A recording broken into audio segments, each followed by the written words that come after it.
안녕하세요. 연애유치원 로미언니입니다. 구독자님 사연인데요. 며칠 전에 카페에 있는데 옆 테이블에 중년 남성들이 대화하는 걸 들었습니다. 20대에서 30대 초반에 자식이 있을 것 같은 중년 분들이었습니다. 결혼을 안 하겠다고 말하던 딸이 남자친구를 만나서 내년에 결혼하겠다고 말했다는군요. 그래서 그러니까 아버지죠. 내가 딸에게 사위될 남자의 조건을 말했어. 지방대 나온 사람은 안 되고 4년제 대학을 나와야 하고 경상도 남자는 안 되고 나이가 너무 많아도 안 되고 안정된 직장이 있어야 되고 수도권에 전셋집 하나는 있는 남자여야 된다. 이렇게 딸에게 말했다는군요. 식당 옆 테이블에서는 중년 여성들이 대화하는 걸 들었는데 딸이 남자친구랑 여행을 갈 건데 허락해 달라고 했다는군요. 그래서 그러면 그 남자친구를 데리고 와서 얘기를 같이 해보고 허락할지 안 할지 결정하겠다고 엄마가 말하니까 딸이 안 가라고 했다는군요. 그리고 이제 본인의 의견입니다. 생애 선택 자유지수 0.2로 거의 세계 꼴찌인 한국, 부모의 간섭이 매우 매우 심한 한국, 주변에 노처녀와 노총각들이 엄청나게 많고 이분들의 얘기를 들어보면 다들 결혼할 기회가 있었지만 내 부모님이나 상대방의 부모님이 교제를 반대하고 결혼을 반대해서 결국 결혼을 못하고 노처녀, 노총각 된 사람들이 진짜 숱하게 봤습니다. 어떤 한국 남자분이 터키의 여성과 결혼을 약속했는데요.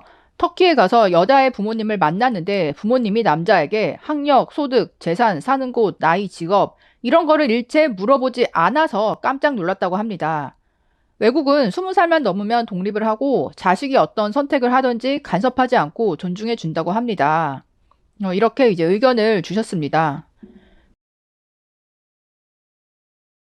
그래서 이 생애 선택 자유지수 이거를 찾아봤는데요. 국가별로 이 통계가 나와 있는데 1위는 스위스, 덴마크, 미국, 독일, 일본, 한국 이렇게 한국의 그 자유지수가 낮은 거를 볼 수 있었습니다. 생애 선택 자유라는 개념이 있다. UN 지속가능위원회가 발표한 세계 행복지수에서 언급된 개념이다. 우리나라는 세계 158개국을 대상으로 3년간 펼친 이 조사에서 47위를 했는데 미국 15위와 싱가포르 24위보다는 한참 낮고 일본 46위보다는 바로 아래다. 일단은 행복지수에서 우리나라가 낮은 순위를 보였고요. 이렇게 순위가 낮아진 데에는 생애 선택 자유에서 낮은 수치를 보였기 때문이라고 하더라고요. 생애 선택 자유가 낮은 부분은 주목할 만하다. 우리보다 행복지수가 한 단계 높은 일본의 경우 생애 선택 자유지수가 0.5로 나왔다. 북유럽 선진국의 경우는 0.6에서 0.7에 가깝고 유독 낮은 미국도 0.55인데 우리는 0.33에 그쳤다. 우리보다 행복지수가 높은 나라 중에서 우리와 비슷하거나 낮은 생애 선택 자유지수를 보이는 나라는 사우디아라비아, 슬로바키아 정도밖에 없다. 선진국이지만 이 생애 선택의 자유가 굉장히 떨어지는 국가라는 거죠. 생애 선택 자유를 측정하는 질문은 다음과 같다. 당신은 하고 싶은 일을 하면서 살고 있습니까? 유독 한국이 이 선택 지수가 낮은 이유는요. 일단 직업의 선택에 있어서 개인의 자유가 아니라 어떤 이제 외부의 압력이나 사회적인 기준에 의해서 선택을 하는 게 많이 있다. 사회학자들은 집단주의적인 문화가 다른 사람과의 비교를 통해 자신을 평가하려는 경향을 만든다고 말한다. 서구 사회에서는 남과 다른 나를 만드는 게 중요하다고 여겨지는 반면 한국처럼 집단주의적인 문화에서는 남보다 나은 나를 만들려는 경향이 강하다고 설명했다. 다른 사람과 비교한다는 것은 내가 변화할 수 있다는 것을 의미합니다. 그러나 사회적으로 바람직하다고 생각하는 것이 무엇인지 높은 목표를 보며 계속 자신을 향상시키려고 합니다. 유독 한국인에게 남과 비교하며 자신을 향상시키려는 동기가 강한 이유다. 한국 사회의 집단적인 문화, 어떤 표준적인 기준이 있어서 그 기준에 부합하려고 하는 거. 그러니까 이런 문화들이 직업 선택뿐만 아니라 결혼에 있어서도 똑같이 적용이 되는 것 같아요. 맨 앞에 그러니까 예시로 든 그런 중년 부모님들의 어떤 기준. 내 딸이 결혼을 하려면 4년제 대학을 반드시 나와야 되고 수도권에 집 한 채 해와야 되고 여러 가지 디테일한 기준들이 있잖아요. 그러니까 이게 어떤 사람을 보기도 전에 이미 부모님들의 마음속에 기준이 명확하게 있고 내 딸이나 아들이 여기에 해당하지 않는 사람을 사귄다, 데려온다 하면 일단 무조건 반대를 하는 분들이 많다는 거죠.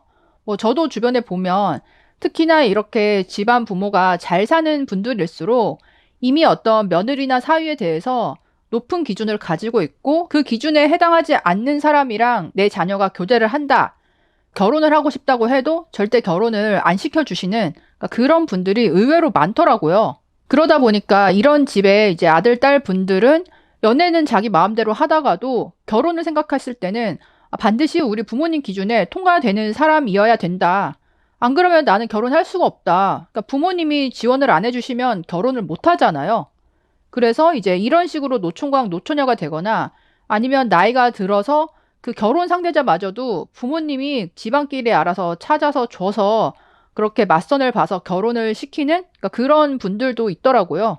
어쨌든 뭐 자녀 세대, 지금 20대, 30대 분들이 뭐 결혼이나 이 신혼집 이런 거에 높은 기준을 가지고 있는 것도 물론 있겠지만 사실은 이제 이런 영향이 부모님으로부터 온 분들이 많고 자식들 본인은 그렇게 생각을 안 할지라도 부모님 측에서 이 결혼에 있어서는 강하게 이제 주장을 하다 보니 결국은 아들, 딸이 결혼 못하고 나이가 들어버리는 그래서 나중에는 반 이제 포기하다시피 하는 이제 그런 경우가 한국에서만 있는 건지 뭐 해외도 있는 건지는 잘 모르겠습니다.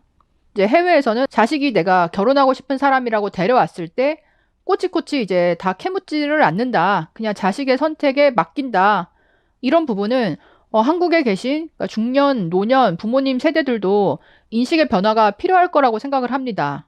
아들, 딸의 연애와 결혼을 반대하는 부모님 세대들 어떻게 생각하시나요? 여러분도 댓글로 남겨주세요. 그럼 다음에 또 만나요. 안녕.